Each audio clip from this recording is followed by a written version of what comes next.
Right on. Gold. Hello there. It's Jonesy Demander's Jam Nation. The pub test. Pub test. Does not pass the pub test. Pub test. Pub test. Does it pass the pub test? Pub test. Yeah, the pub test. Doesn't pass the sniff test. Stop it. It's not helpful. When there are big issues to be kicked around, we go to the Jonesy Demander Arms for the pub test.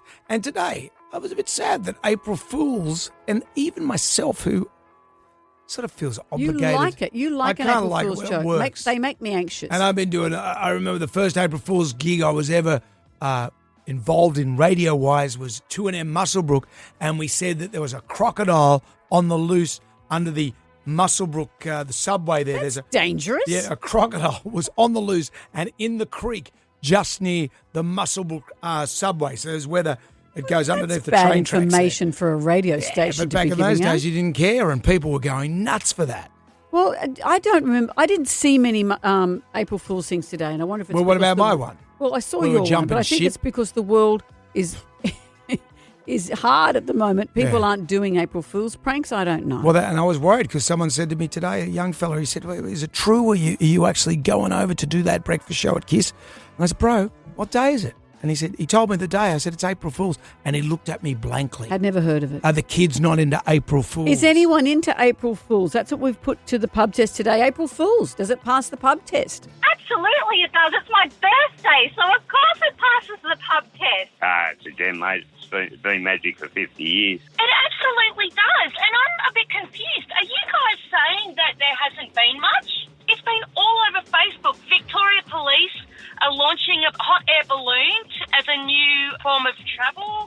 They're also launching runners that light up with red and blue. Most CFA or fire brigade have had jokes. Oh my gosh, there's been so much.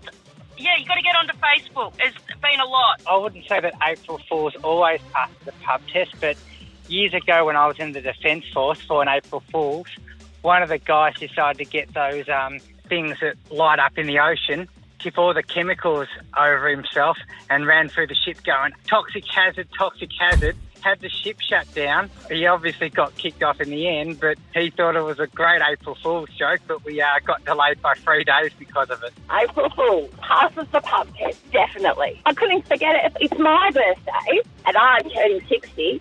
It was my dad's birthday, and I was born on his 21st, so there's no way I can ever forget it. Oh, look, I totally agree with playing jokes, pranks, whatever on April Fool's joke.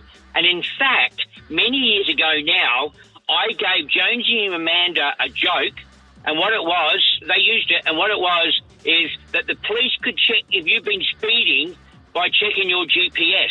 People were outraged, and the joke was so good that the Daily Telegraph in Sydney actually said that Jonesy and Amanda had the best April Fool's joke on radio. That's right. Remember that? No, that was 2016. I don't even remember it. That was the GPS speed check. So the government could now follow your car through the GPS. And if you went to 1 or 2 kilometres over the speed limit, you would get fined automatically. People blew up.